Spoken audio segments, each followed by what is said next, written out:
ইয়র্কের ম্যানহাটন থেকে আপনাদের সঙ্গে আছি আমি খালেদ মুহিউদ্দিন। জন আকাঙ্ক্ষার নানা রকম ব্যাখ্যা, বিশ্লেষণ এবং ডেটা শোনা যাচ্ছে চারিদিকে। কেউ বলছেন যে এই মুহূর্তে নির্বাচন দরকার, রাজনৈতিক সরকার ছাড়া বাংলাদেশের সমস্যাগুলিকে মোকাবেলা করার আর কেউ নেই। অন্যদিকে কেউ বলছেন যথেষ্ট পরিমাণে সংস্কার না হলে আমরা যে তিমিরে থাকার দরকার ছিলাম সেই তিমিরেই আমরা থেকে যাব, সেজন্য নির্বাচন যথাসময়ে বা যৌক্তিক সময়ে হওয়া উচিত, তাড়াহুড়ার কিছু নেই। এসব নিয়ে কথা বলার জন্য আজ আমাদের সঙ্গে রয়েছেন বিএনপি চেয়ারপারসনের উপদেষ্টা অ্যাডভোকেট ফজলুর রহমান। অ্যাডভোকেট ফজলুর রহমান এই সময়ের এক খুবই জনপ্রিয় মানুষ, যার কথা শুনতে চান, যিনি আবার সরকারের একটু সমালোচকও বটে। তবে আমরা অ্যাডভোকেট ফজলুর রহমান, আপনার সময়ের জন্য আপনি আমাদের সঙ্গে এসেছেন, সেজন্য আমাদের কৃতজ্ঞতা আপনি জানবেন। Advocate Fazlur Rahman BNP chairperson উপদেষ্টা হলেও বিশিষ্ট ছাত্রনেতা ছিলেন। অনেকেই তার ছাত্র নেতৃত্বের কথা এখনও স্মরণ করেন দল মত নির্বিশেষে। আমাদের সাথে আরও রয়েছেন বৈষম্য বিরোধী ছাত্র আন্দোলনের মুখ্য সংগঠক জনাব আব্দুল হান্নান মাসুদ।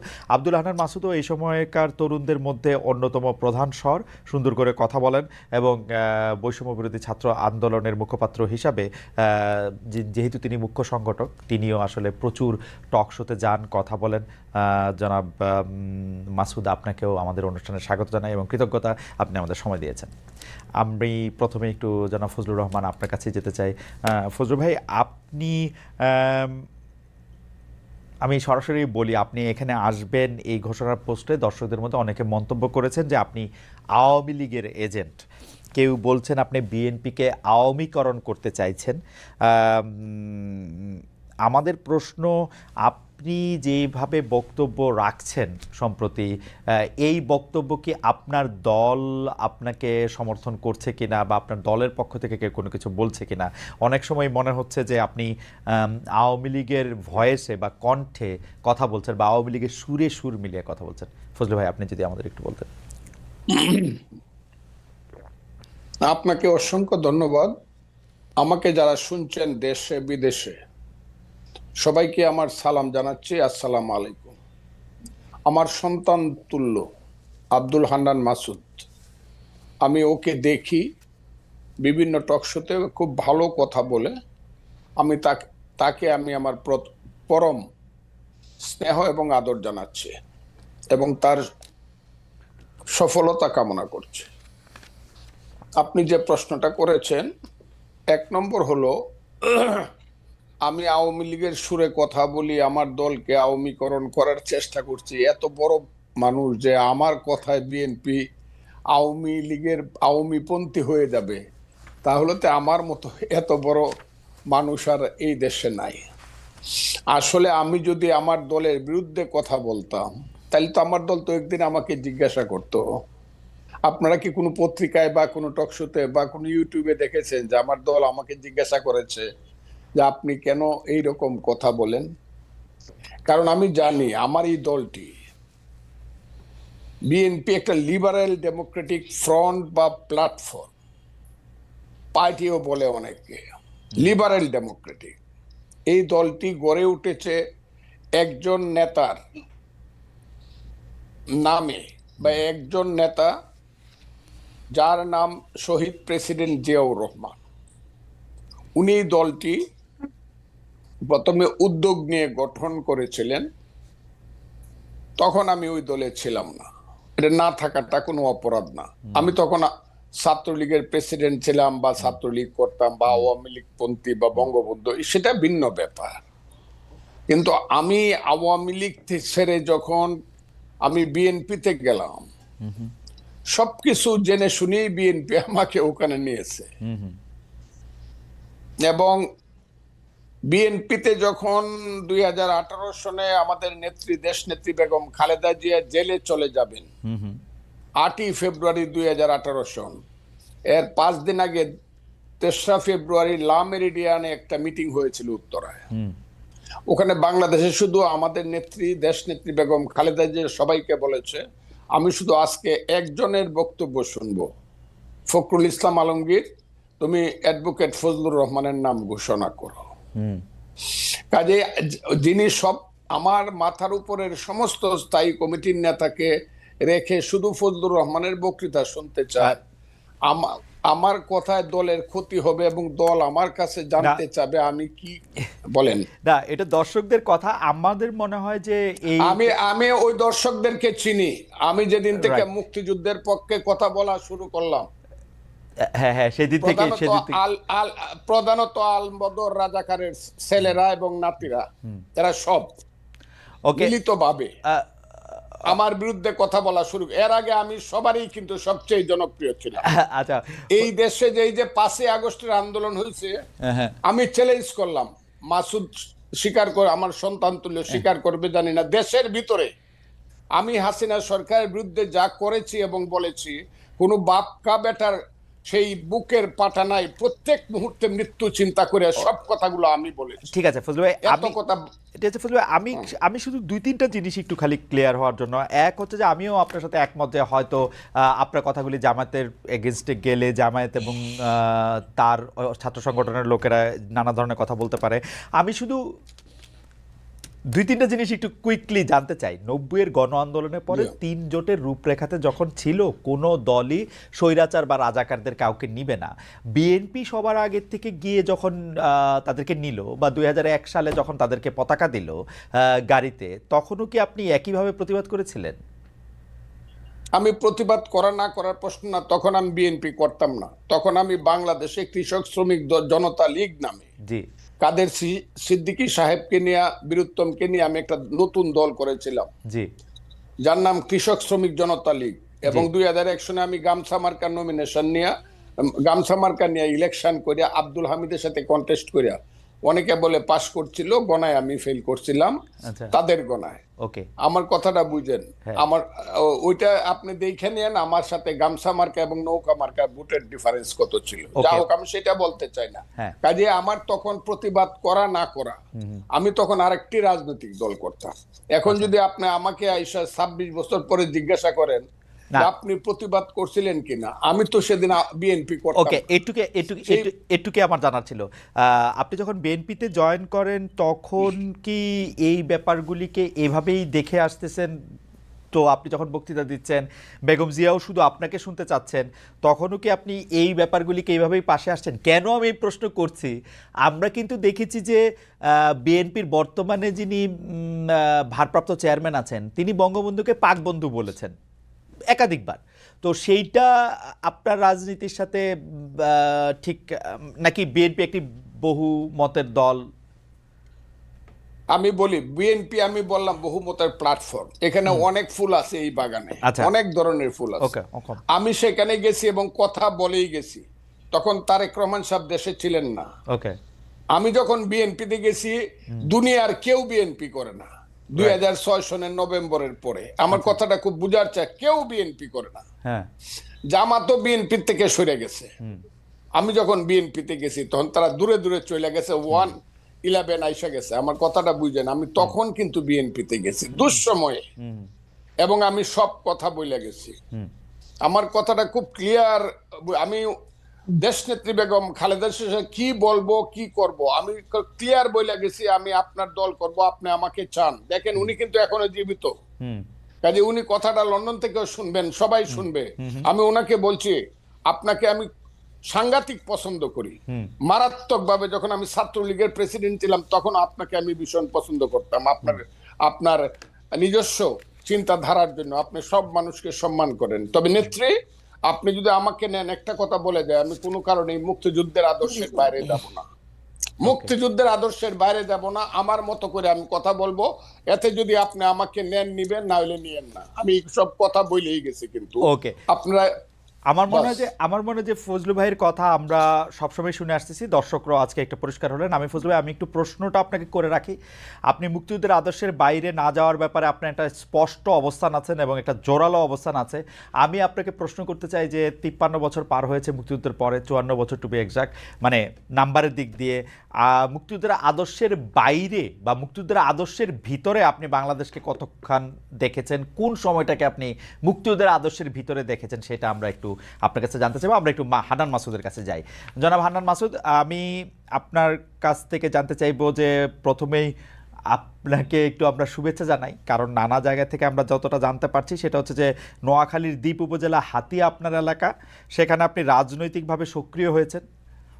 আপনি কি মানে সেখান থেকে নির্বাচন করবেন, কি করবেন? মানে রাজনৈতিকভাবে সক্রিয় অর্থ হচ্ছে গত কয়েক মাসে হাতিয়ার উন্নয়ন নিয়ে কাজের বিষয়ে প্রকাশ্যেই বক্তব্য রাখছেন। সরকারি কাণ্ডেও আমরা শুনেছি যে হাতিয়ার উন্নয়নে, হাতিয়া যাতে একটু ভালো বাজেট পায় সেখানে আপনি ভূমিকা রাখছেন, কিন্তু কিভাবে রাখছেন, কি করছেন সেটা একটু আমাদেরকে একটু বলেন জনাব হান্নান মাসুদ। ধন্যবাদ জানাচ্ছি খালেদ মহিউদ্দিন ভাইকে। খালেদ মহিউদ্দিন ভাই আমার অনেক পছন্দের একজন সাংবাদিক। থ্যাংক ইউ, দীর্ঘ থ্যাংক ইউ। সময় ধরে ওনার এই টক শো মনে হয় আমি একটাও মিস দিই নাই। আর ফজলুল হক ভাই তো হচ্ছে ওনার সাথে দুই একটা টক শোতে যাওয়া হয়েছে।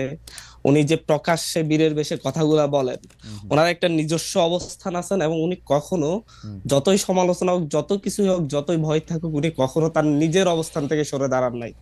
এই দিকটা থেকে আমার ভাইকে অনেক পছন্দ। আমি দ্বীপ হাতিয়া হচ্ছে একটি দ্বীপপুঞ্জ, আশপাশে আরো 30টি দ্বীপ আছে ছোট ছোট। এই দ্বীপ উপজেলায় দীর্ঘ সময় ধরে হচ্ছে আপনার একজন জলদস্যু এবং তার পরিবার শাসন এবং শোষণ করে আসছে। আমার এই দ্বীপ হাতিয়ার জন্য তো হচ্ছে সরকারের কাছ থেকে প্রচুর বরাদ্দ প্রতি বছর প্রতিটি উপজেলার জন্য বরাদ্দ হয়। আপনাকে আমি যদি বলি যে একবার আমাদের দ্বীপ হাতিয়াতে ঘুরে আসেন, ওখানকার নট এ সিঙ্গেল একটা রাস্তাও ওখানকার মানে হচ্ছে পাকা নেই।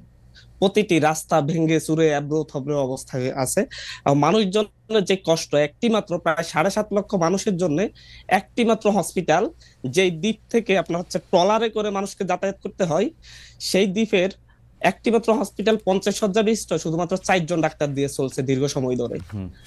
একই সাথে হচ্ছে ওই জায়গায় মানুষজন যে কতটা অবহেলিত, কতটা লাঞ্ছিত, আপনারা হয়তো কয়েকটা নিউজ দেখেছেন যে হচ্ছে সমুদ্র ভাড়া দেওয়া হয়। ওখানকার মানুষের প্রধান পেশা হচ্ছে জেলে, মানে হচ্ছে মাছ ধরা। তাদের কাছে সমুদ্র ভাড়া দেওয়া হয় যে এই জায়গায় অমুক একজন জেলেই মাছ ধরতে পারবে, সেই মাছ ধরতে হলে তাকে 20 লক্ষ টাকা 10 লক্ষ টাকা করে এভাবে দিতে হবে। এর আগে এই কাজটা করতে হচ্ছে সেই জলদস্যু, উনি এটা চালু করে জনাব এসেছেন। মাসুদ, যদি একটু অনুমতি দেন, মানে জি আপনি ধরেন জি। বাংলাদেশের সব জায়গায় এরকমটা তো চলেই আসছে, সেটা আমি বাদ দেই। আমি আসলে জানতে চাই যে এই সরকারি কাণ্ডে হাতিয়ার উন্নয়নে আপনি কিভাবে ভূমিকা রাখছেন, মানে আপনার এটা ফজলু ভাই আরো আমি ভালো বলতে, আপনার লুকাস স্ট্যান্ডার্ডটা কি, মানে আপনি ওই না না না, এলাকার আমি একজন মানুষ অবশ্যই আমি নাকি? অবশ্যই বলি, আমি হচ্ছি দ্বীপ উপজেলা হাতিয়া উপজেলার একজন মানুষ, হুম, হাতিয়ার একজন নাগরিক, এবং হচ্ছে ওখান থেকে আমি উঠে আসা, মানে ন্যাশনালি একটু পরিচিতি পাওয়া একজন মানুষ।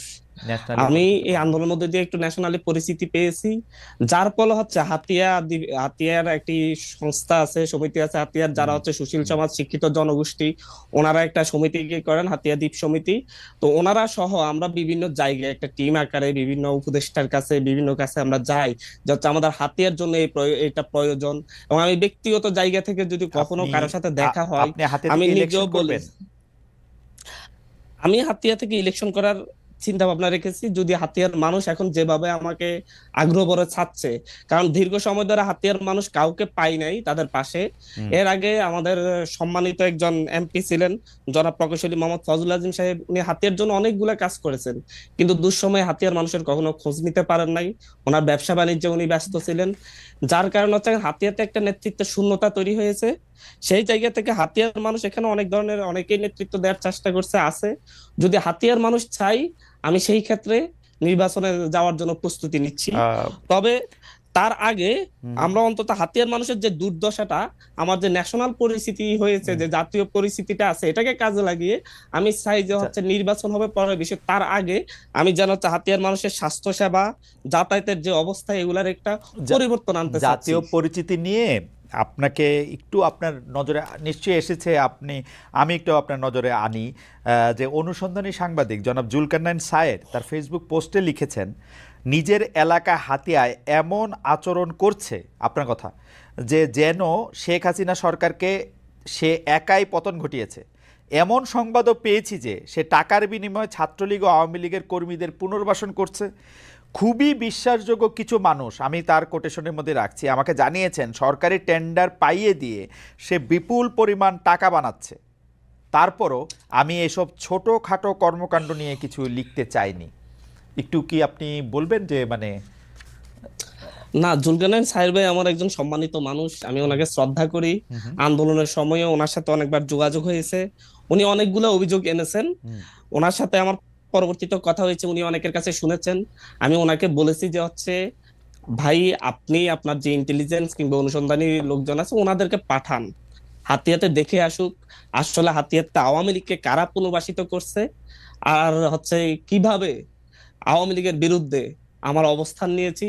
এবং একই সাথে হাতিয়া উপজেলায় এই যে সিএনজি স্ট্যান্ড থেকে চাঁদাবাজি করে প্রতিটা জায়গা থেকে, হাতিয়া এটা বন্ধ। ঘাট কেন্দ্রিক চাঁদাবাজি সেটা হাতিয়াতে বন্ধ, শুধুমাত্র আমার এই শক্ত স্ট্যান্ডের কারণে সম্ভব হয়েছে। না হয় বাংলাদেশের প্রতিটি জায়গায় যে পরিমাণ চাঁদাবাজি হচ্ছে আওয়ামী লীগ যাওয়ার পরে অন্য দল, সেটা হাতিয়াতে চলমান থাকতো। মাসুদ ভাই, এবং এই ক্ষেত্রে মাসুদ যদি ভাই, হচ্ছে মাসুদ ভাই, প্রতিবাদ করার মতো কেউ থাকলে, ভাই আমি একটু শেষ করি, জি শেষ করেন। প্রতিবাদ করার মতো কেউ না থাকলে তাহলে এটা খুব ভালোভাবে চলতে থাকে। তো হচ্ছে প্রতিবাদের ভাষা একটু রূঢ় হয়, যেহেতু আমি প্রতিবাদ করছি সেহেতু অনেকের কাছে এটা মনে হতে পারে যে হচ্ছে যে ও একটু রূঢ় ভাষায় কথা বলছে, ও একটু হচ্ছে নিজেকে বেশি জনাব highlight হান্নান মাসুদ, করতে চাচ্ছে। জনাব হান্নান তবে মাসুদ, আমি আমি বুঝতে পেরেছি। মানুষজনকে আমার প্রশ্নটা শুনেন। আপনি তো হাতিয়ার নাগরিক বা হাতিয়ার সন্তান, আগেও ছিলেন পরেও আছেন, মানে 5 আগস্টের আগেও ছিলেন, 5 আগস্টের পরেও আছেন। সেই সময় যে কাজগুলি চলতেছিল, ধরেন চাঁদাবাজি চলতেছিল, সেগুলি তো আপনি তখন বন্ধ করতে পারেন নাই বা চান নাই, নাকি চেয়েছিলেন? না না, আমরা বলতে? তখনও চেয়েছি কিন্তু আমাদের সেই ধরনের স্ট্যান্ডটা নিতে পারি নাই। আচ্ছা, কারণ হচ্ছে এখন আমাদের যে নিতে পজিশন পারতেছেন এর অত্যন্ত কারণ দুর্বল কি? ছিল।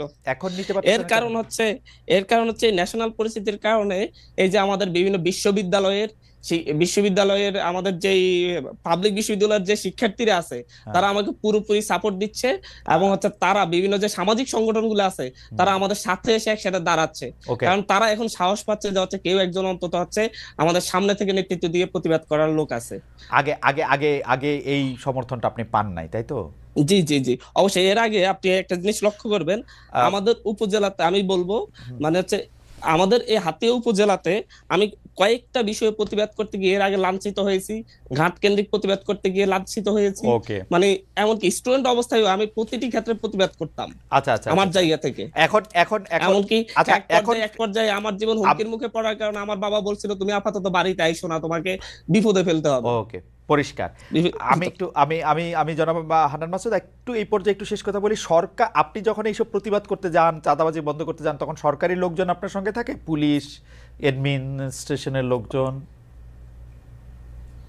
দেখেন হচ্ছে, যদি আমি একটা জিনিস একটা জায়গায় খুব স্পষ্ট করে বলছি, যখন আপনি ভালো কোনো কাজ করতে যাবেন তখন যদি হচ্ছে প্রশাসনকে যদি বুঝাতে পারেন যে এটা আসলে ভালো কাজ, তারা আসলে সেই ক্ষেত্রে তাদের নৈতিক জায়গা থেকে অনেক ক্ষেত্রে সমর্থন দেয়। একটা উদাহরণ বলতে চাই এখানে, দীর্ঘ সময় ধরে গত 16 বছর ধরে আমাদের নদী ভাঙ্গন জনিত কারণে যারা তাদের ঘর বাড়ি হারিয়েছে তাদের জন্য সরকারিভাবে ভূমি বন্দোবস্ত দেওয়া হয় বিভিন্ন দাগ কেন্দ্রিক বিভিন্ন এরিয়া ভিত্তিক। সেই ভূমি এটা বিএনপি আমলে মানে এর আগে জনাব ফজলুল আজিম সাহেব এমপি ছিলেন, ওনার আমলে বন্দোবস্ত হয়েছে। কিন্তু হচ্ছে এটা আওয়ামী লীগ বিএনপি দুইটা ভাগাভাগি করে সাধারণ মানুষগুলাকে কিন্তু হচ্ছে এই ভূমিগুলো বুঝিয়ে দেয় নাই।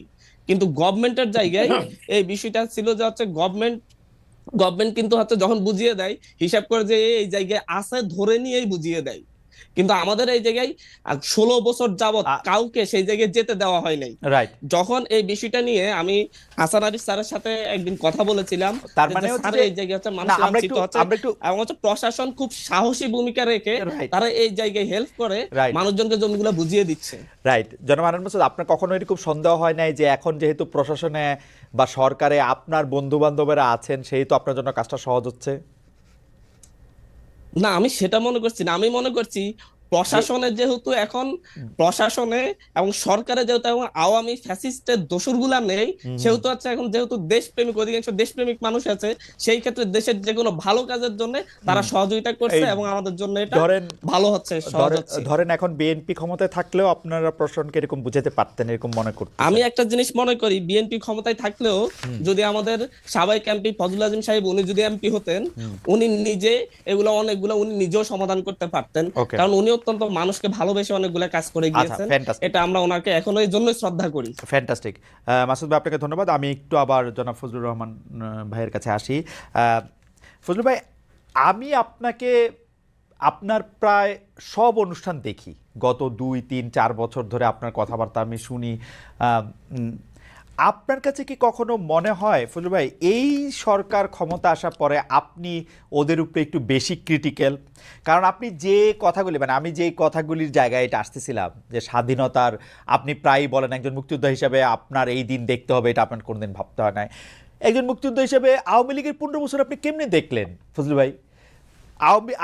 আপনি সংবিধানের মূলনীতির কথা বলেন, আওয়ামী লীগ সংবিধানের কুল মূলনীতিটা মানছে, এই গণতন্ত্র, সমাজতন্ত্র, ধর্মনিরপেক্ষতা, জাতীয়তাবাদ। কোন সংবিধান দেখা বাংলাদেশটা পরিচালিত হয়েছে? ভোট হোক, যাই হোক। কিন্তু যদি আপনি তুলনামূলক জায়গা থেকেও বলেন, আপনি বিএনপির জায়গা থেকেও আপনার আমি প্রশ্ন করতে পারি যে বিএনপির আমলে কোন বাংলাদেশের কোন সাংবিধানিক মূলনীতি রক্ষা করা হয়েছে, বিচার বিভাগে হত্যা কোনটা বন্ধ হয়েছে? কিন্তু এই সরকারের সময় এসে আপনি এত বেশি হতাশ কেন হয়ে পড়লেন ফজলু ভাই? আপনাকে অসংখ্য ধন্যবাদ। আমি আমার সেই ভাইয়ের কথা, মাসুদের কথা শুনছিলাম। জীবনে কোনোদিন হতাশ হই নাই। এই বাংলাটা আমার ব্যাপারে ব্যবহার করবেন না। আমি কোনো হতাশ মানুষ না। আমি আপনাকে অনুরোধ করব এই বাংলাটা কেউ যাতে আমার ব্যাপারে ব্যবহার না করে। ওকে, ওকে, পয়েন্ট। 1, 2 নম্বর হলো, আমি এই সরকারের বিরুদ্ধে ক্রিটিক্যাল। এই সরকার যারা আনছে, আমি এখনো চ্যালেঞ্জ করছি।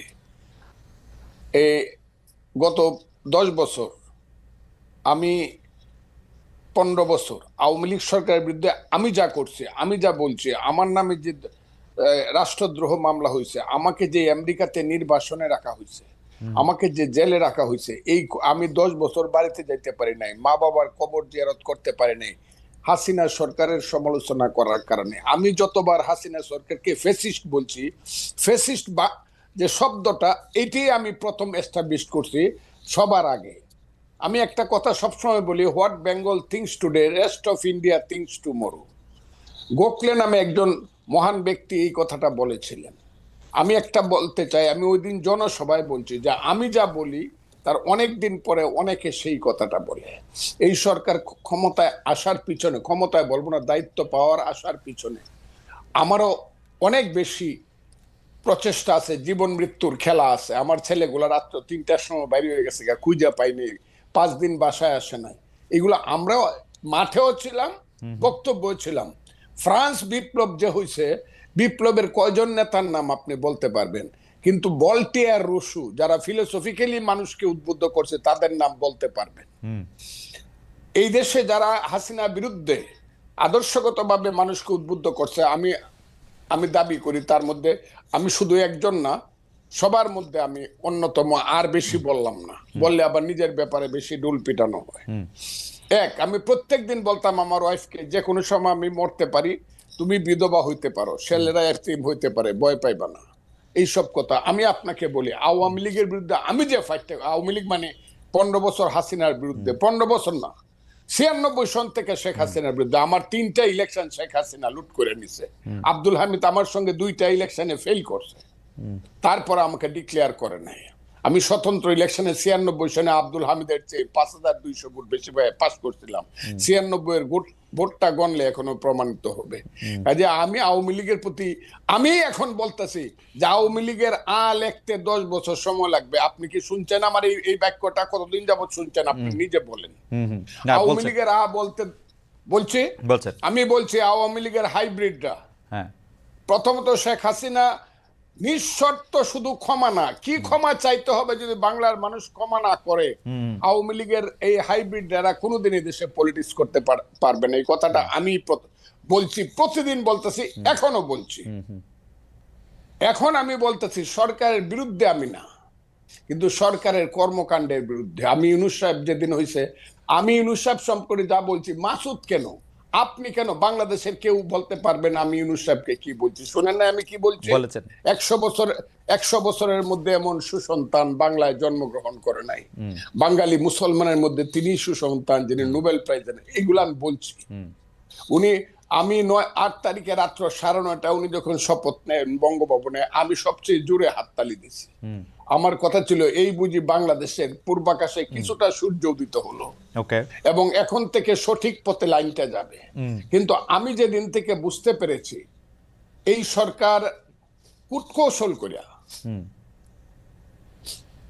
নন ইস্যুকে ইস্যু বানায়া ফালতু বাজে কথা বইলা শুধু ক্ষমতাকে প্রলম্বিত করতে চায় বিনা নির্বাচনে, সেদিন থেকে টুকটাক কথা বলা শুরু করছে। টুকটাক আমার কথাটা বলে আমি কিন্তু প্রথম বলছি ঠিক আছে 2 বছর নেন, এখন কিন্তু 2 বছর বলি না। আমি একটা নিঃশর্ত ভাবে বলছি 2 বছর নেন। আমার দল আমাকে যে তুমি 2 বছর কেন দিলা, আমি বলছি দিয়েছি ইউনূস সাহেবের মতো লোক 2 বছর দেশ চালা। কিন্তু যখন আমি বুঝতে পারছি এই যে মাসুদ বসে আছে, তারা আমাদের সন্তান, তারাই আগামী দিনে এই দেশে রাষ্ট্র চালাবে, আমি খুব দোয়া করব তারা যাতে যোগ্যতা সহকারে রাষ্ট্র চালায়। কিন্তু তাদের যে মূল নেতা বলা হইলো জাতিসংঘে গিয়া, তার নাম হলো বোধহয় মাহফুজ আলম, যাকে মাস্টার মাইন্ড হিসাবে ইউনূস সাহেব পরিচয় করে, এতে আমার কোনো আপত্তি নেই। কিন্তু ও প্রথম দিকে কিছু কাজ করলো আমার ওই সন্তানটি, এবং কিছু কথা বললো যে কথাগুলোর সঙ্গে আমি সিরিয়া, ইরাক বা মধ্যপ্রাচ্যের কিছু আদর্শিক মিল পাই। আফগানিস্তানে এই মিলগুলো আমাকে আহত করছে। কেন আহত করছে? তারা গত 6 মাসে 6 মিনিটের জন্য মুক্তিযুদ্ধ কথাটাই বলে নাই। তারা মুক্তিযুদ্ধ বলতে চাইছে 47-কে এবং 24-কে। 24-কে আমি মাথার উপরে ধারণ করি। আমি আবারও বললাম মাথার উপরে 24-এর জন্য আমার অনেক হৃদয়ে কান্না আছে, সেটা আছে। কিন্তু 47 আর 24-কে, 71-কে যারা বাদ দেয়, 71 হলো মুক্তিযুদ্ধ। এই মুক্তিযুদ্ধের পেট ছিঁড়েই বাংলাদেশের জন্ম। মুক্তিযুদ্ধ হলো বাংলাদেশের মা। কথাটা আমি বলি কি না বলেন আপনি? না বলেন। মুক্তিযুদ্ধ না হইলে বাংলাদেশ হইতো না। যে মুক্তিযুদ্ধের পেট ছিঁড়ে বাংলাদেশ হলো, সেই বাংলাদেশের উপদেষ্টা হয়ে একজন তার মারে স্বীকার করতেছে না। মারে যে স্বীকার করতেছে না, সে তো সুসন্তান না। কিন্তু কিন্তু কিন্তু কিন্তু ফুলু ভাই, আপনি কি খেয়াল করেছেন যে 1 সপ্তাহ কম আগে জনাব মাহফুজ আলম একটা ফেসবুকে স্ট্যাটাস দিয়েছেন, যেটা শিরোনাম হচ্ছে মুক্তিযুদ্ধ মানে বাংলাদেশ। আমি শুনেছি। তাইলে ওই পেজটা উনি এই বিতর্কটা উনি সৃষ্টি, তাইলে আমি যদি বলি অবশেষে অরিন্দম কহিলা বিষাদে, আপনি যেটাকে লিবিয়া, সিরিয়া, ইরাক দেখতেছেন, সেটা কি আপনার কাছে মনে হয় না এটা আপনার ইন্টারপ্রিটেশনে আপনি এরকম দেখতেছেন? আমার ইন্টারপ্রিটেশন, তাদের কথায় আমি আপনাকে বলি, তাদের কথায় আমি এরকম দেখতেছি। কেন দেখতেছি? এখন আবার কালকে দেখলাম তারা যে নতুন দল করবে, এটার যে কথাবার্তাগুলো তারা বলছে সব হলো লিবারেল ডেমোক্রেটিক পার্টির কথা। তা আপনি যদি সকালে একরকম কথা বলেন, দুপুরে একরকম বলেন, বিকালে একরকম বলেন, রাত্রে একরকম বলেন, তা আপনি একটা দেশকে কিভাবে পরিচালনা করবেন এবং কিভাবে একটা নতুন দল গঠন করিয়া? কিন্তু ফজলু ভাই, আপনি দেখতেছেন না, এরা তো একটা যুদ্ধের মধ্যে আছে। আসলে এই যুদ্ধ তো শেষ হয় নাই, এরা কিন্তু এখনো এই ভয় পাইতেছে। ফজলু ভাই, আপনার কিন্তু এই ভয় আপনি বহু আগে জয় করে আসছেন, যে এরা কিন্তু এই ভয় এখনো আছে যে একটা আওয়ামী লীগ সরকার আসলে তাদের কি করবে। এরা যখন মাঠে কাজ করতে যাচ্ছে, আপনি জানেন বিভিন্ন রাজনৈতিক দলের নেতাদের কিন্তু ওদের নানাভাবে মোকাবেলা করতে হইতেছে। বাংলাদেশের রাজনীতির মাঠে তাকানো, আমার কথাটা শুনতে হবে আপনাকে। চেতনার দিকে যদি আপনার ঘাটতি থাকে, চেতনায় ঘাটতি। জি, রাজনীতিতে প্রথম আসে ফিলোসফি, ইডিওলজি। রাজনীতির প্রথম কাজ হলো ফিলোসফি, ইডিওলজি। তারপরে আসবে understanding, feelings, realisation, theory and practice. Right. আপনি যদি ফিলোসফিতে বারবার ওই লেখেন যে 52 থেকে 24, 71টা বাদ দিয়ে যদি আপনি 21, ওই যে এটা কি বলে 21শে ফেব্রুয়ারি মাস করেন, আমার ভাইয়ের রক্তে রাঙ্গানো 21শে ফেব্রুয়ারি, আপনি 52 আর 24 করে ফেললেন, একবারে পোস্টার করে ফেললেন, 71টা আপনি বাদ দিয়ে দিলেন। 71টা আপনাকে কি কামড়াইছে নাকি? যদি আপনি 71-এ না থাকেন, আমি ওদের সাথে থাকবো না। আর ছেলেরা যদি 71-এর সাথে থাকে, মুক্তিযুদ্ধের সাথে থাকে, বাংলাদেশের সাথে থাকে, যে ইয়েস বাংলাদেশ ঠিক আছে, 71 ঠিক আছে, তাদের যে নেতা, বাংলাদেশের নেতা শেরে বাংলা একে ফজলুল হক, হুসেন শহীদ সোহরাওয়ার্দী, মৌলানা আব্দুল হামিদ খান ভাসানী, শেখ মুজিবুর রহমান, আতাউল গনি উসমানী, সামরিক নেতা, I do hereby declare the independence of Bangladesh on behalf of our great leader Bangabandhu Sheikh Mujibur Rahman, সেই মেজর জিয়া, সেই খালেদ মোশাররফ, সেই 11টা সেক্টর মুক্তিযুদ্ধকে যদি তারা মানে, আমি কোনো ক্ষমতার দ্বারে তো যে আমি আপনাকে, আপনি শুনছেন বুঝে আমি বলছি, আমাকে প্রধানমন্ত্রী দিল, আমি 10 দিনের সময় নিব যে আমার একটু চিন্তা করতে দেন নিব কিনা। মন্ত্রী তো জীবনে কোনোদিন নিব, আমার এইগুলোর প্রতি কোনো খায়েশ নাই। তারা যদি এইটা মানে, ওই ছেলেরা দেশ চালাক তাদের নীতিগত ভাবে, কিন্তু Okay. মুক্তিযুদ্ধ না মানলে আমি আমি যেই না মানবে তাদের বিরুদ্ধে থাকবো। ফজলু ভাই, আমি খালি ওদের ডিফেন্সে আমি বলতে চাই যে আজকে আমি দেখলাম যে সংস্কৃতি উপদেষ্টা ওই যে 71 25 মানে 52 পরেই লাভ, 52 পরে 24 এরকম 71 বাদ দিয়া কিনা, ওইখানে আমি দেখলাম যে পোস্টারের থিমের মধ্যে 71 আছে আসলে, কিন্তু যেটা সামনে কম আসছে, মানে এটা আছে এক, আর দুই হলো আমি 71 যার কম আছে, বাপের নামটা যার ছোট করে লেখে, শাসার নামটা বড় করে লেখে, দেখি তো সে সুসন্তান না। কিন্তু কিন্তু কিন্তু কিন্তু কিন্তু কিন্তু ফজলু ভাই, এইটা কি ঠিক না যে আমরা আসলে যে রাজনীতির মধ্যে ওদেরকে আমরা পাইলাম, এই 71টা কারো কাছেই আসলে ওরকম চেতনার জায়গায় ছিল না, তারা তো 71কে ব্যবহার করছে, এটা বিএনপি বলি আওয়ামী লীগ বলি চূড়ান্তভাবে তো ব্যবহারই করছে, আওয়ামী লীগ তো বেচছে, আর বিএনপি করছে ব্যবহার। আপনারা অপমান করছেন কেন জানেন? হ্যাঁ কারণ এই মাসুদদের নেতা হ্যাঁ সার্জি সালাম, ও আমার সন্তান, এগুলো শুনলে পরে ভাই যে কই মরতে ইচ্ছা করে। হ্যাঁ। ও বলছে ইসলামিক ছাত্র শিবির ছিল এই আন্দোলনের ব্যানগার্ড। এই কথাটা ওরা আগে বললো না কেন?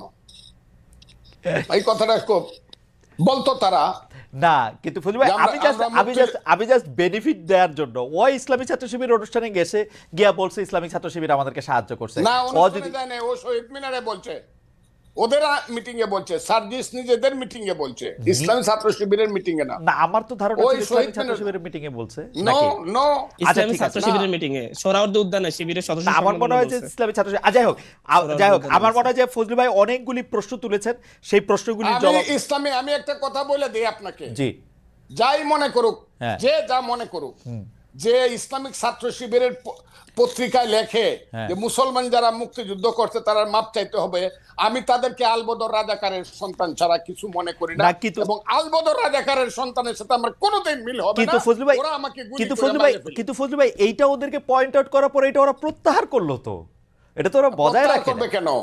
ওদের যে স্বভাবের পরিবর্তন হয় নাই, চরিত্রের পরিবর্তন হয় নাই, এরা যে 71 সনে রয়ে গেছে এটা প্রমাণ করলো। ওকে, আমি ফজলু ভাই অনেকগুলি প্রশ্ন অবতারণা করেছেন, আমি জনাব আব্দুল হান্নান মাসুদের কাছে ও কিছু বিষয় নিয়ে একটু জানতে চাইবো, তবে তার আগে দর্শকদের কাছে জানতে চাইছিলাম যে দর্শকদের কাছে আমরা একটা প্রশ্ন করেছিলাম যে ছাত্ররা দল গঠন করবে, সম্প্রতি বিদেশি সংবাদ মাধ্যমে জানিয়েছেন প্রধান উপদেষ্টা মোহাম্মদ ইউনূস, এতে অন্তর্বর্তী সরকারের নিরপেক্ষতা কমবে বলে মনে করেন কিনা?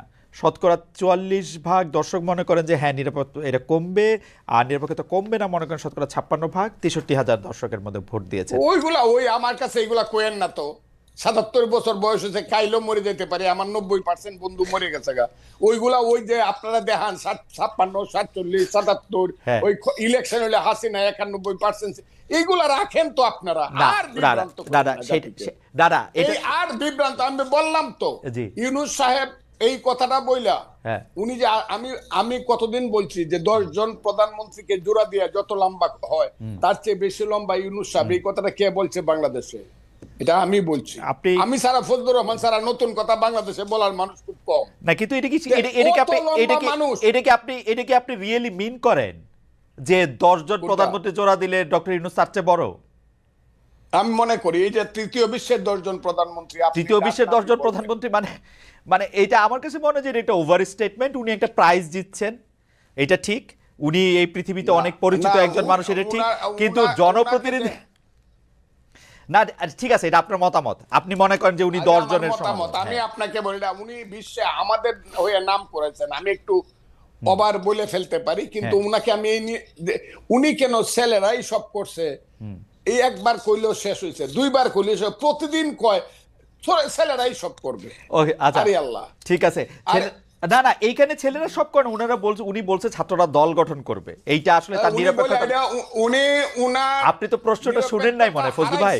ফজলু ভাই, উনি প্রশ্নটা নিরপেক্ষতা হারাইছে। হ্যাঁ, বললাম এই কথা বললাম, বেশিরভাগ লোক মানে 44% লোক 63,000-এর মধ্যে বলছে উনি নিরপেক্ষতা হারাইছে, এই কথা বললেন। এটা আপনি বলেন, আমি মনে করি শুভবুদ্ধি সম্পন্ন যারা চেতনা সম্পন্ন লোক বেশিরভাগই মনে করবে যে এই কথাটা ওনার ঠিক আচ্ছা হয় ঠিক না, আছে, কেন বলবেন? ঠিক আছে। জনাব আব্দুল হান্নান মাসুদ স্পেসিফিকলি প্রশ্ন করেছেন, এবং এটি আসলে ফজলু ভাই অনেক দিন ধরে বলে আসছেন, যারা স্বাধীনতার চেতনার সাথে নাই, যারা 1971 সালকে অপমান করতে চায়, যারা বিভিন্ন জায়গায় বিভিন্ন বিষয় দেখতেছে, তাদের সাথে উনি নাই। আপনার একটু কথা আমরা শুনতে চাই জনাব আব্দুল হান্নান মাসুদ।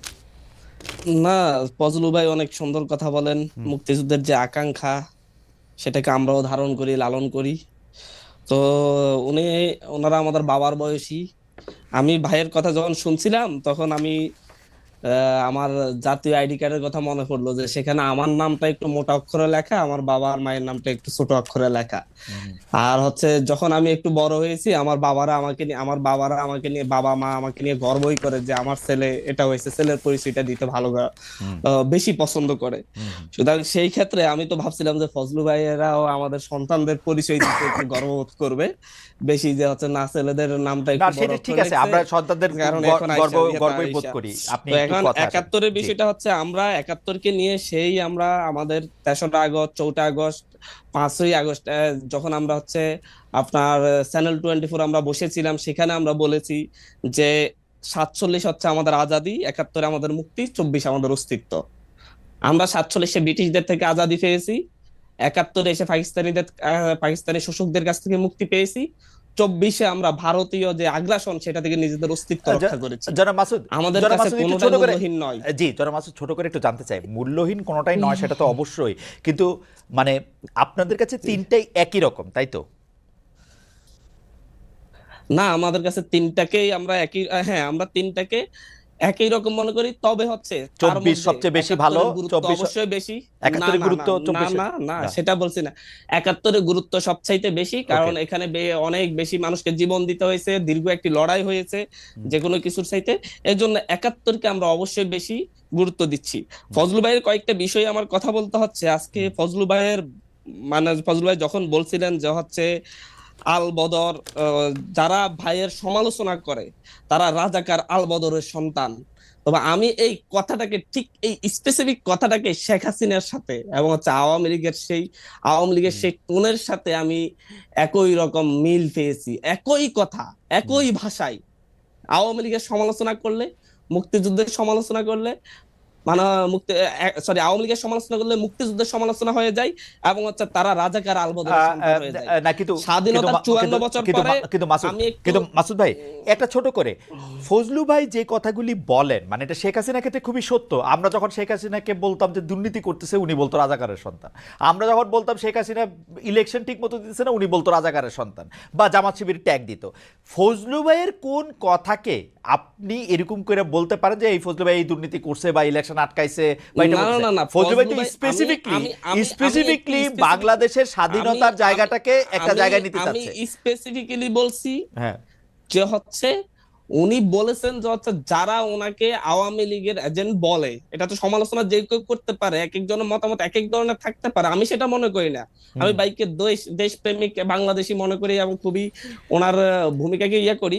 কিন্তু উনি বলেছেন যারা ওনাকে এরকম মনে করে, তারা হচ্ছে এরকম কমেন্টস করে, যারা তারা হচ্ছে রাজাকার। অ্যাবসলিউটলি, কারণ তিনি তো আক্রমণ করতেছেন জামাত শিবির রাজাকারের এই ব্যাপারটাকে। আমি একটু কথা বলি, আমি উনি বলি তো আর বাংলাদেশের উন্নয়ন 2014 পর্যন্ত একই মঞ্চে জামাত শিবিরের সাথে, জামাতের সাথেও ওনারা এবং ওনাদের স্থায়ী কমিটির নেতারা সবাই উঠে যখন কথা বলছিল, তখন ফজলু ভাইয়ের মুখে আমি এই কথা শুনতে চেয়েছিলাম। আজকে যখন বিভাজন চাই, আমরা 54 বছর পর আর বিভাজন চাই না। আমরা 24-এ দেখেছি ভারতীয় আগ্রাসনের বিরুদ্ধে যেভাবে ছাত্রদল আমাদের পাশে ছিল, সেভাবে ছাত্র শিবিরও ছিল, যেভাবে বিএনপি ছিল সেভাবে জামাতও ছিল। আমরা বলছি আপনার রাজনীতি, সবাই রাজনীতি করুন, কিন্তু হচ্ছে এরকম একটা বিশাল জনগোষ্ঠীকে বাংলাদেশের পক্ষ বিপক্ষ করে দিয়ে আবার আওয়ামী লীগের মতো সেই বিভাজনের রাজনীতি না, আপনার বিভাজনের রাজনীতি না করা হইলো, কিন্তু আপনারা যে সুযোগ পাইলেই বলেন এই আন্দোলনটা করছে শিবিররা, এই আন্দোলনটা করছে শিবিররা, পিছন দিক থেকে পরিচালনা করছে শিবির, জামায়াত ইসলামী আপনাদের পয়সা দিছে, বিএনপি করে নাই, বামরা করে নাই, কখনো বলি না। হ্যাঁ, আমরা এটা কখনো বলি না। আমরা কোথা থেকে শুনলাম এটা? তাহলে ভাই ছাত্র দলের প্রোগ্রামে আমরা এটা করতে শুনলাম। শিবিরের প্রোগ্রামে গিয়েছে, সেটা আপনি বলতে পারবেন যে হচ্ছে খালেদ মহিউদ্দিন ভাই এটা কোথা থেকে শুনেছে, সেটা খালেদ মহিউদ্দিন ভাই শুনবে, আমি এরকম শুনি নাই। আমরা দেখেছি ছাত্র শিবিরের প্রোগ্রামে গিয়ে বলেছে ছাত্র শিবির আমাদের আন্দোলনে সহযোগিতা করেছে। ছাত্র দলের প্রোগ্রামে গিয়েও আমরা বলি ছাত্র দল আমাদেরকে সহযোগিতা করেছে। বিএনপি কে বলি যে হচ্ছে ওনারা আমাদের পাশে দাঁড়িয়েছে। তাই বলে কি পুরো আন্দোলন ওনাদেরকে ক্রেডিট তুলে দেওয়া হয়েছে? আপনি নিজের পক্ষে বললে তখন সেটা নিতে পারবেন, অন্য সহযোগিতা করছে সেটা বললে নিতে পারবেন না, এটা হতে পারে না। আমরা কর জুড়ে আমাদের অগ্রজ অগ্রজদেরকে বলবো, আমাদের যারা হচ্ছে দীর্ঘ সময় ধরে সংগ্রাম করেছে তাদেরকে বলবো, আপনারা আগামীর বাংলাদেশে ডান বাম ধর্ম বর্ণ এবং হচ্ছে রাজনৈতিক দল বেঁধে জাতীয় স্বার্থের ক্ষেত্রে কোনো বাংলাদেশ বিরোধী কোনো ধরনের বড় একটা অবস্থান তৈরি করবে না, বিভাজন তৈরি করবে না। এই একটা বিভাজনের কারণেই, এরকম একটি বিভাজিত জাতিসত্তা তৈরি করেই আওয়ামী লীগ 16 বছর এই দেশকে শাসন করেছে, শোষণ করেছে এবং বাংলাদেশের মসনদে বসেই শেখ হাসিনা ভারতীয় সকল এজেন্ডা বাস্তবায়ন করেছে। যদি তখনও যদি এই ধরনের বিভাজনের বিরুদ্ধে সকলে বুড়ো আঙ্গুল দেখাতো, তাহলে এটা সম্ভব হতো না। আমরা এর জন্য এই বিভাজনের বিরুদ্ধে আপনারা কি বিভাজনের বিরুদ্ধে অবস্থান নিয়েছেন? অবশ্যই আমরা বিভাজনের বিরুদ্ধে অবস্থান নিচ্ছি। আমরা বলি জাতীয় স্বার্থে কিরকম মনে করেন তো, ধরেন ধরেন ধরেন আপনারা কি বিভাজনের বিরুদ্ধে অবস্থান নিয়েছেন, মানে আমি প্রশ্নটা কেন করলাম, ধরেন এখন কি এরকম মনে হয় 71 মুক্তিযুদ্ধ চেতনা বললেই আপনারা গাজি গাজি বলে ঝাঁপায় পড়বেন? অনেকে বলছেন এরকম যে এই বাংলাদেশে এখন 71-এর কথা বলা যায় না, এখন মুক্তিযুদ্ধের কথা বলা যায় না, এখন এটা কথা বলা যায় না। আপনারাও বলেন না কিন্তু খুব বেশি। মানে মাহফুজ আলম সাহেব বহুদিন পরে একটা স্ট্যাটাস দিয়েছেন যে মুক্তিযুদ্ধ আমাদের প্রাণের দাবি, জানের দাবি।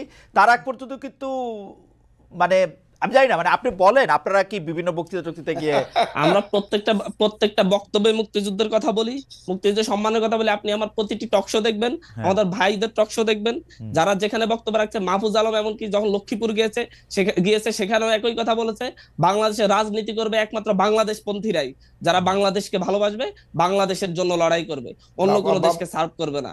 সুতরাং হচ্ছে এর বাইরে আর বড় কোনো কথা থাকতে পারে না। আমরা এখানে একতার কথা বলি, একটা জাতীয় স্বার্থে একতার কথা বলি। বিভাজন থেকে, যেই বিভাজন শেখ হাসিনা মুক্তিযুদ্ধের পক্ষ বিপক্ষ বলে তৈরি করেছিল, স্বাধীনতার 54 বছর পরে আজকে, ভাই আমাকে 1 মিনিট বলতে দিবেন, স্বাধীনতার 54 বছরে পরে আজকে আইসা বা রাজাকারের সন্তান, আলবদরের সন্তান স্বাধীনতার পক্ষ বিপক্ষ বলে বিভাজনের আর কোনো সুযোগ নেই। কারণ আমরা যারা স্বাধীনতার 30 বছর পরে, 25 বছর পরে, 20 বছর পরে জন্ম নিয়েছি, আমাদেরকে সেই একটা রাষ্ট্র উপহার দেওয়া হয়েছে, সেখানে মুক্তিযুদ্ধের পক্ষের শক্তি বলে বলে আমাদেরকে একটা ট্রমা সৃষ্টি করা হয়েছে। মুক্তিযুদ্ধের পক্ষের শক্তি মানে আমি গেস্ট রুমে নির্যাতন করতে পারবো, মুক্তিযুদ্ধের পক্ষের শক্তি মানে আমি ভোট চুরি করতে পারবো, মুক্তিযুদ্ধের পক্ষের শক্তি মানে মাসুদ 1 মিনিট হইছে, 1 মিনিট হইছে। এবার আপনার এবার মাসুদ একটু 1 মিনিট হইছে। আচ্ছা আর 30 সেকেন্ড, ঠিক আছে।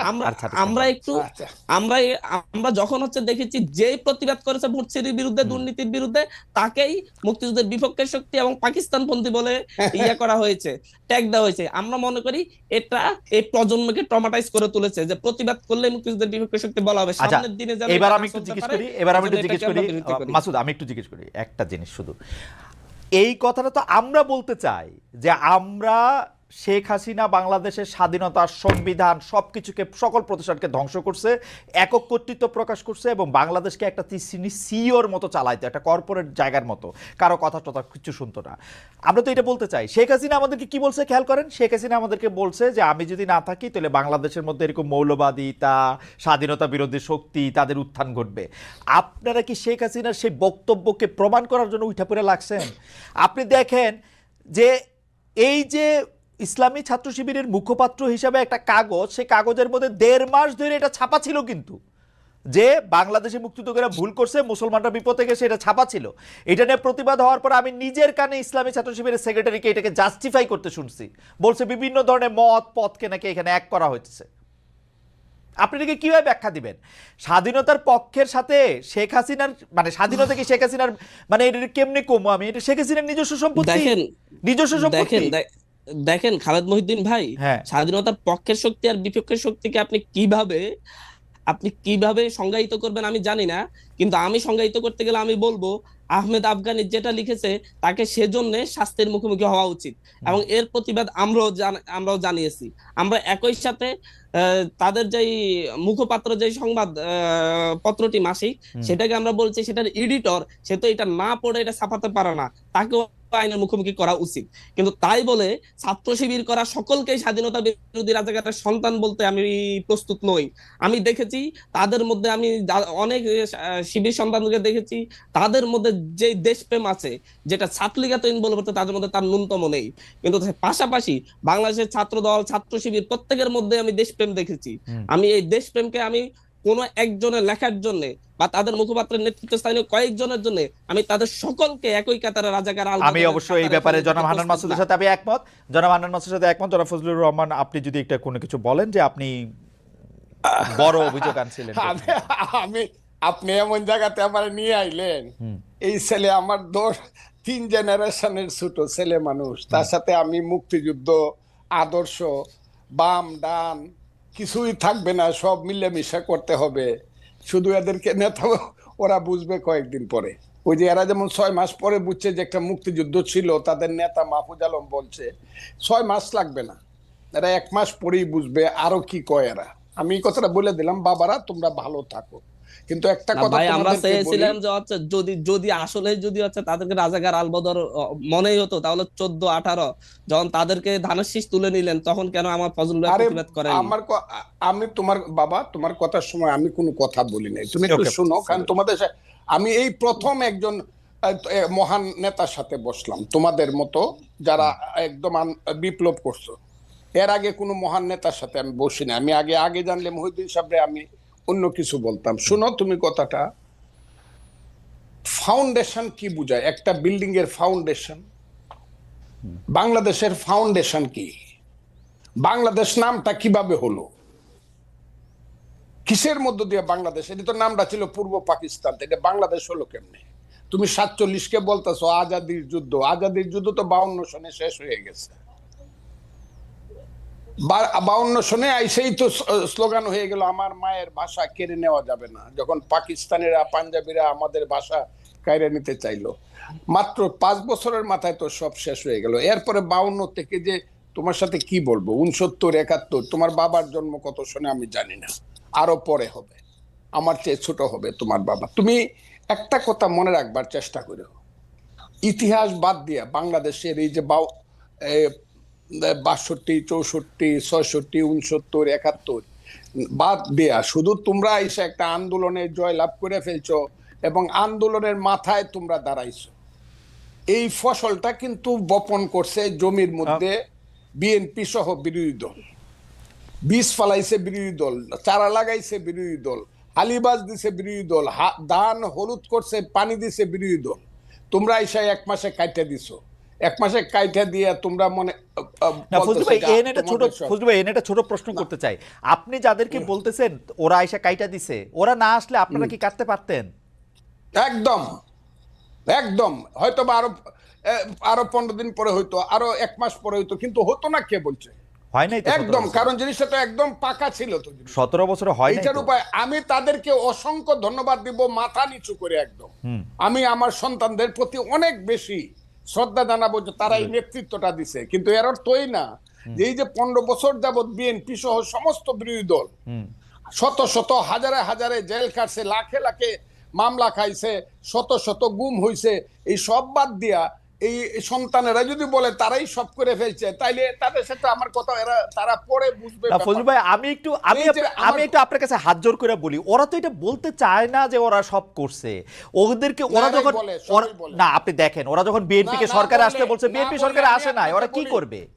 বিএনপি সরকারেও আসবে না, ডিস্টার্ব করবে, তো কেমনে হবে? মাসুদ আমার সন্তানের মতো। আমি যখন ছাত্রলীগের প্রেসিডেন্ট 80 সনে, ওই সময় বুধ ও জন্মগ্রহণ করে নাই। আমি 80 সনে ছাত্রলীগের প্রেসিডেন্ট, 83 পর্যন্ত এরশাদ বিরুদ্ধে আন্দোলনের আমি প্রধান নেতা। যেদিন জয়নাল, জাফর, মুজাম্মেল, কাঞ্চন, দীপালি শাহ, আমি প্রধান নেতা, আমি একা বক্তৃতা করছি। এগুলো তো এদেরকে বলে লাভ নাই তো এইসব কথা। তুফাইল আহমদরা কারা, শাহ মুয়াজ্জেমরা কারা, নূরে আলম সিদ্দিকে মুক্তিযুদ্ধ কারা করছে? এরা কি আন্দোলন সংগ্রাম করে এরা কি আন্দোলন করেই কইছে আমাকে মন্ত্রিসভায় নেও আর আমার কথায় রাষ্ট্র চলবো? এরা তো এখন গ্রামে গ্রামে বৈশা থাকে, ওই যে সমন্বয়কের নামে জেলায় জেলায় কি করতেছে তারা। এখন দল করবে, আমি তাদেরকে অভিনন্দন জানাই রাখলাম, বাবারা একটা দল করো, তোমাদের দল অনেক বড় হোক, সব মানুষ তোমাদেরকে ভোট দেখ, তোমরা মানুষের কাছে যাও, গিয়া তোমরা দেশ চালাও।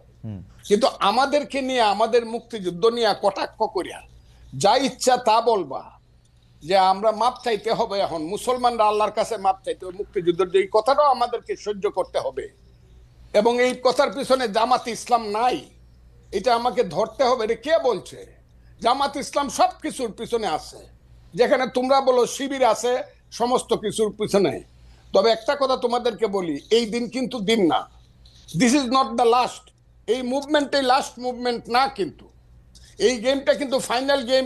তোমরা যেটা বলতেছো may not be final game in the history, এটা সেমিফাইনাল ফার্স্ট রাউন্ডও হইতে পারে না। কিন্তু ফজলু ভাই আপনি কি ওদেরকে বেনিফিট অফ ডাউট দিবেন? ওরা তো এটা প্রত্যাহার করলো, এবং কেউ তো আজকেও হান্নান মাসুদ ওই লেখার কথা আপনি বলতেছে, আজকেও হান্নান মাসুদ বলতেছে যে ও শাস্তি দাবি করে, যে লেখক এই লেখা লিখছে, ও দাবি করে যে যে এডিটর এটা দেখা দেখে নাই সেটার, এটা তো ওর অবস্থান, অনেকেরও অবস্থা। কার কাছে দাবি করে? জামাতের কাছে। শাস্তি কি জামাতের মতো একটা মেথডিক্যাল দল, একটা ক্যাডার ভিত্তিক দল, তো 1 সেকেন্ড লাগে শাস্তি নিতে, জামাতের নিচে কতদিন হয়েছে? আপনি তো নিচে না নেই তো, বরং জামাত শিবিরের সেক্রেটারি যে, আমি আপনাকে কি বলবো, না ফজলু ভাই, সভাপতি যে, ফজলু ভাই যেভাবে আমি হেলালের সাথে তর্ক করছে, আজিজুল বাড়ি হেলালের সাথে, মুক্তিযুদ্ধ যে সঠিক ছিল না, এটা কি ছিল, এইসব কুকথা আকথা বা ওই যে কুযুক্তি, আমি তো এই ছেলেদের সাথে আলাপ করতে না। আপনি ছেলেদের সাথে আলাপ করেন না, আপনার কথা বাংলাদেশের সবাই শুনতেছে, এই মুহূর্তে 13,000 জনের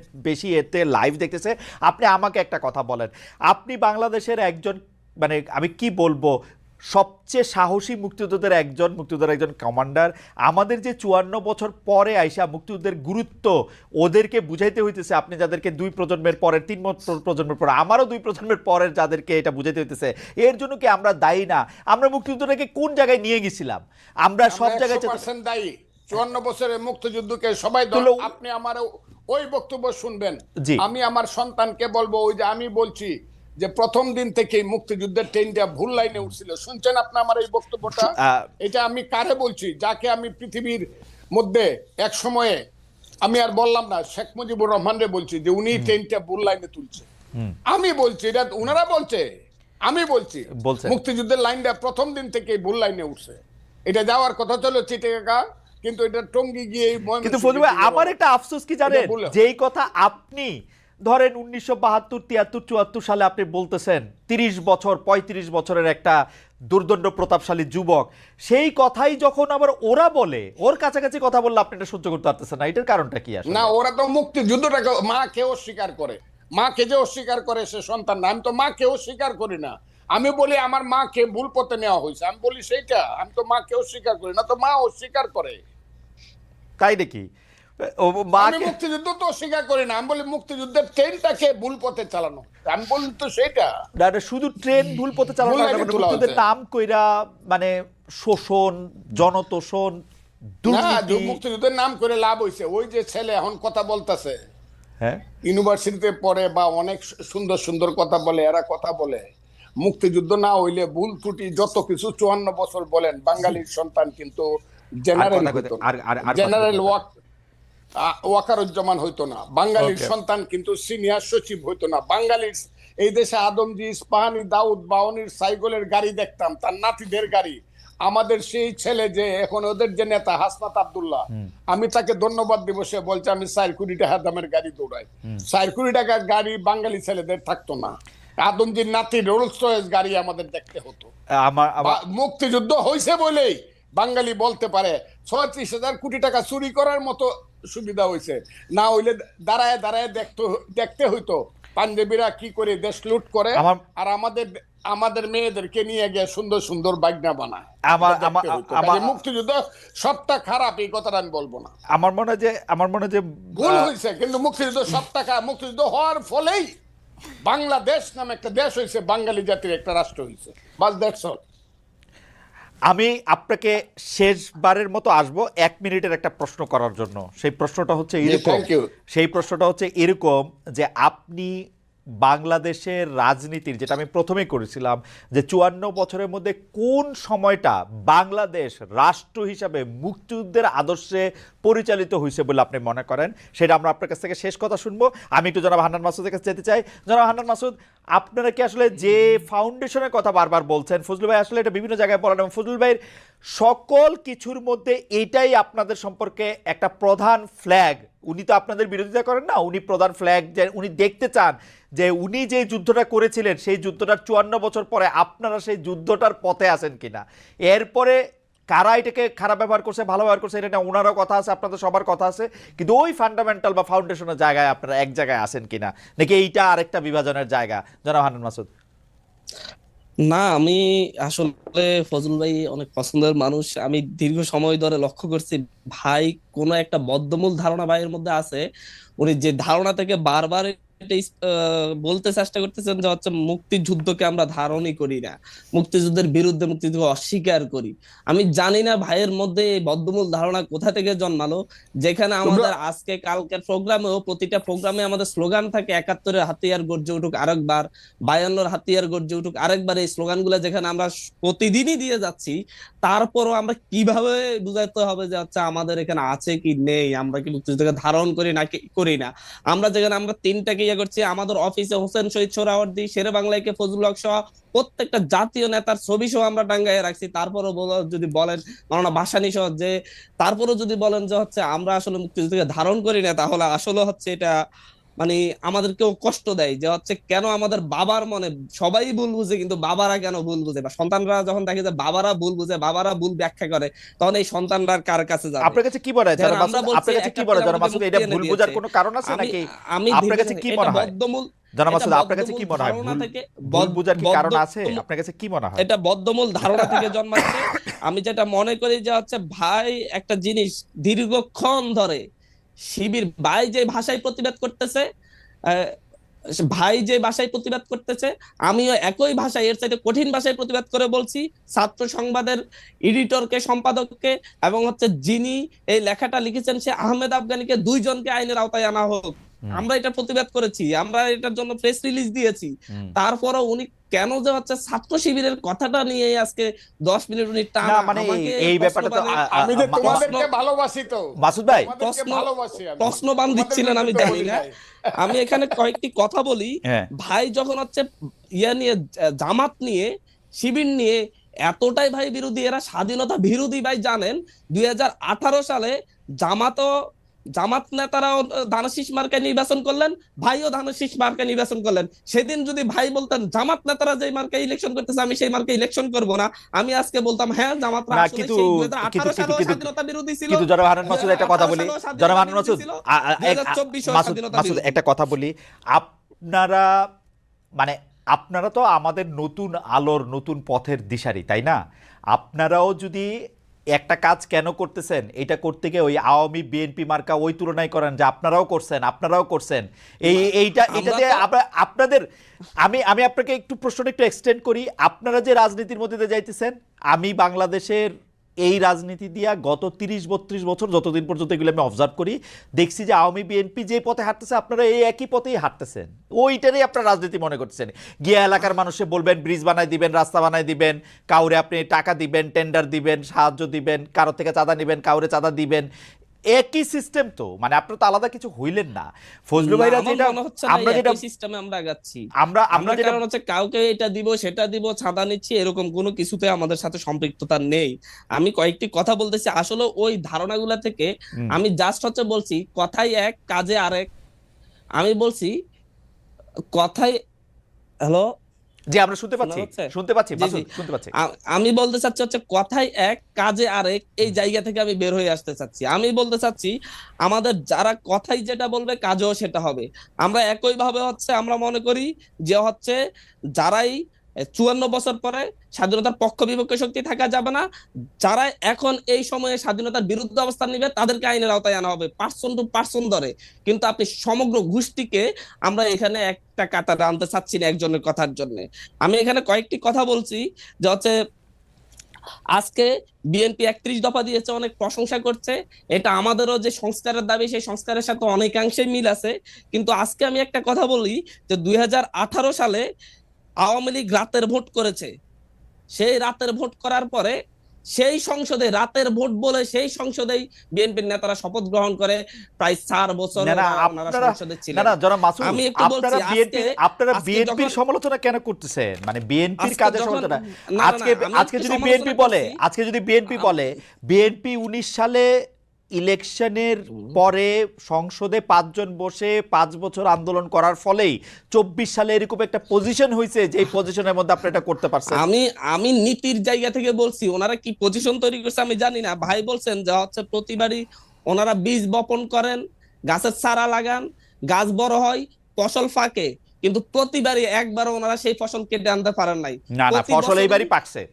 প্রতি উনি বছরই বলছেন না, ফসল এইবারই পাকছে। ফসল পাকতে 16 বছর লাগে না। সেই 2013 সালে কোন কোন ফসল 2013 পাকতে সালে নিশ্চয়ই 16 বছর বেগম লাগে। জিয়ার 2013 সালে বেগম জিয়ার বাসার সামনে 2টা করে 4টা টাক সরাতে পারলে সেই দিনই ফসল কেটে ঘরে তোলা না, যায়। সেইটা তো আপনি, সেই দিন ঢাকা শহরে এত নেতারা পারে না। আমি আমার বলি মনে হয় যে জনাব মাসুদ, প্রতিবারই ফসল জনাব মাসুদ আপনি পেকেছে, কথা শেষ করেন। যতবার মানে আপনি, আন্দোলন হয়েছে, জি, আপনি ফসল না পাকলে কেন আপনি 150 দিন কেন অবরোধ পালন করছেন? তাহলে ফসল না পাকলে কেন আপনি এটা করছেন? আমি বলছি যাতে ফসল কাটার জন্য যে তারুণ্যের শক্তি প্রয়োজন ছিল, সেই তারুণ্য শক্তির সার্ভটা আমরা করতে পেরেছি।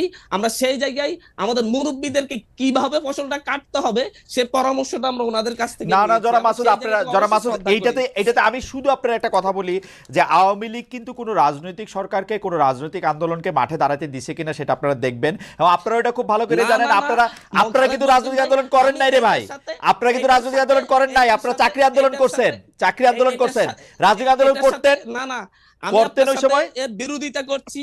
আজকে এখানে যারাই হচ্ছে আমাদের সরকারে আছে এবং হুম, আমি সহ আপনি দেখবেন 2024 সালে, ভাই একটু একটু বলেন। একটু আমি সহ হুম, আমাদের যারা নেতৃবৃন্দ এই আন্দোলনের নেতৃত্ব দিয়েছে, আমরা শুধুমাত্র এই 24-এ এসে এই আন্দোলন করেছি তা না। 2000 সেই 28শে অক্টোবর পল্টন ময়দানে আমরাও টিয়ার গ্যাস খেয়েছি। হুম। 2024 সালের 6 জানুয়ারি ঢাকা শহরে একটা মাত্র মিছিল হয়েছে, সেটা আমাদের নেতৃত্ব হয়েছে আওয়ামী লীগের 7 জানুয়ারি ভোটের বিরুদ্ধে। আপনারা একটা কারা? মাত্র মিছিল। আপনারা কারা? আমরা সেদিন গণতান্ত্রিক ছাত্র শক্তি সহ, আমাদের তখন একটি সংগঠন ছিল গণতান্ত্রিক ছাত্র শক্তি সহ, আর বিশ্ববিদ্যালয়ে আরো কিছু ক্রিয়াশীল সংগঠনকে নিয়ে আমরা সেদিন মার্চ করেছি শাহবাগ অভিমুখে।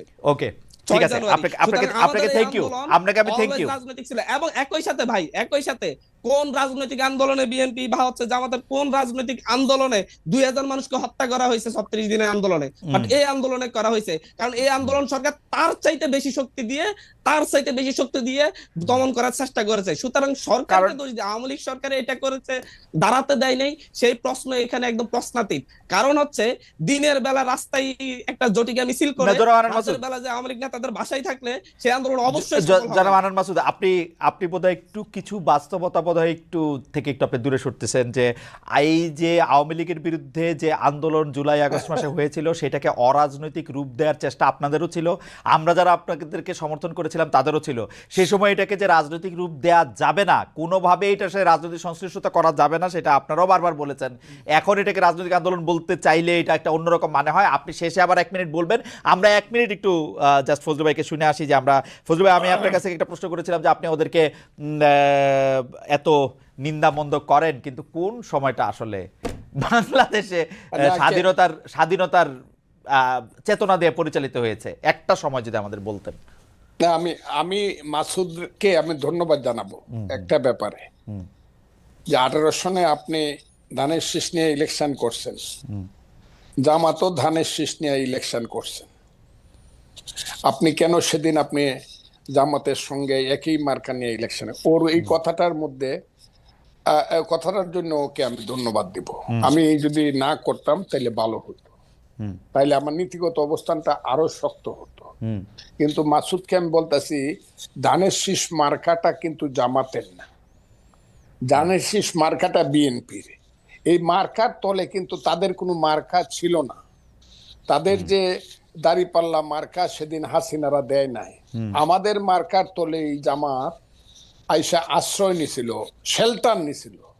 সেই শেল্টার মাস্টারকে যেদিন 5ই আগস্ট ঘটলো, মাসুদ স্বীকার করুক আর না করুক, জামাতের যে অফুরন্ত অবৈধ আকাঙ্ক্ষা, স্বপ্ন যে একা ক্ষমতা দখল করবে ওই আমাদের ছেলে পেলেদেরকে নিয়ে কইরা তারা তাদের মতো করে রাষ্ট্র চালাবে, বিএনপি কে বনি সদর বানায় ফেলবে এবং বিএনপি হইল দুই সাপের এক বিষ, নৌকার দানের শীষ হয়ে যাবে।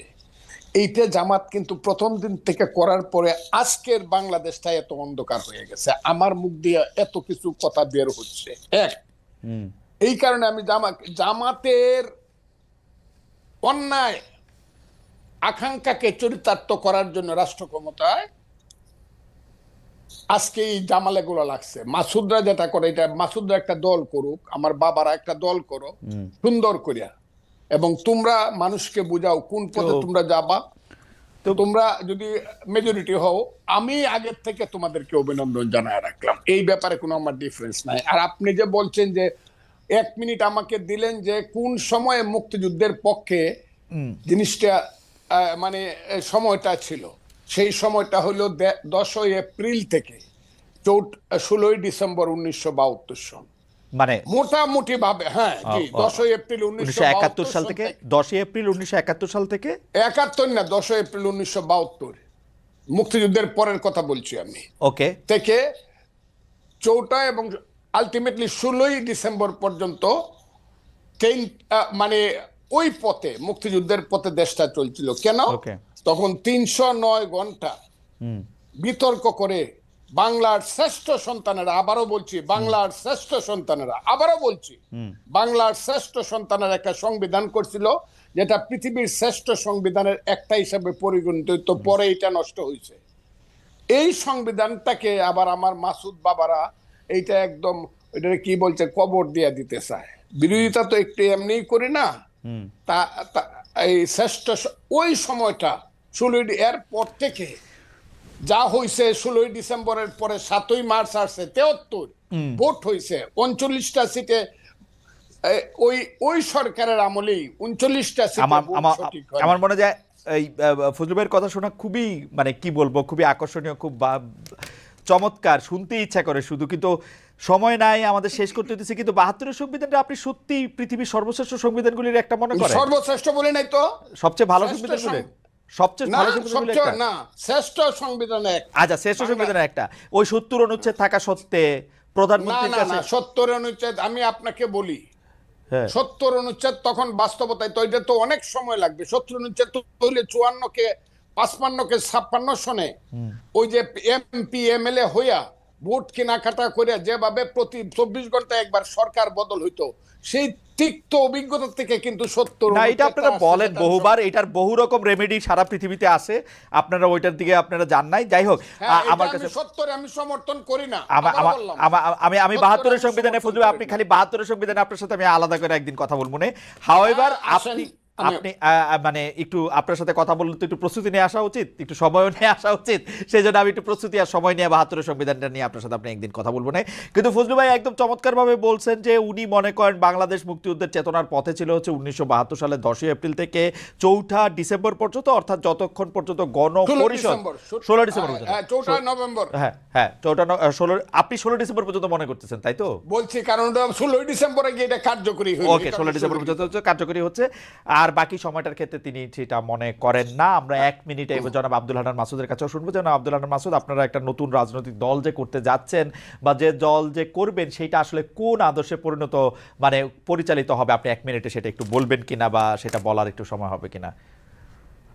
দেখেন, হচ্ছে আজকে এখানে বিএনপি যে দলটি, তারেক রহমান বেগম জিয়ার আপসীনতা, তারেক রহমান যে হচ্ছে তারুণ্য নির্বাচন যে নেতৃত্ব দিচ্ছেন, সেটাকে কেন্দ্র করে আজও হচ্ছে আমরাও বেগম জিয়ার জন্যই বিএনপিকে ভালোবাসি, কিন্তু যখন আমরা বিভিন্ন অঞ্চলে চাঁদাবাজি দেখি তখন আর আমরা ভালোবাসতে পারি না। কিন্তু বেগম জিয়া যতদিন আছেন, যতদিন বেগম জিয়ার এই আপসীনতা আমাদেরকেও পথ দেখিয়েছে, আমরা ওনাকে শ্রদ্ধা ভরে সবসময় বাংলাদেশের সবার মাথার মণি করে রাখবো। তো এই জায়গা থেকে আজকে আমরা যেই পলিটিক্যাল পার্টিটা করতেছি, আমরা মনে করছি এবং আমরা দেখছি আমাদের এই প্রজন্মকে গতানুগতিক যে রাজনৈতিক ধারা চলে আসছিল, সেই রাজনৈতিক ধারা আমাদেরকে সুষ্ঠু নিরাপদ বাংলাদেশ জন্মস্থান উপহার দিতে পারেনি। আমরা যারা জন্ম নিয়েছি, জন্মের পর থেকে আমরা এখানে অনিরাপদ বাংলাদেশ পেয়েছি, এবং আমাদের এখানে রাজনৈতিক এবং মত প্রকাশের স্বাধীনতাহীনতাই পেয়েছি।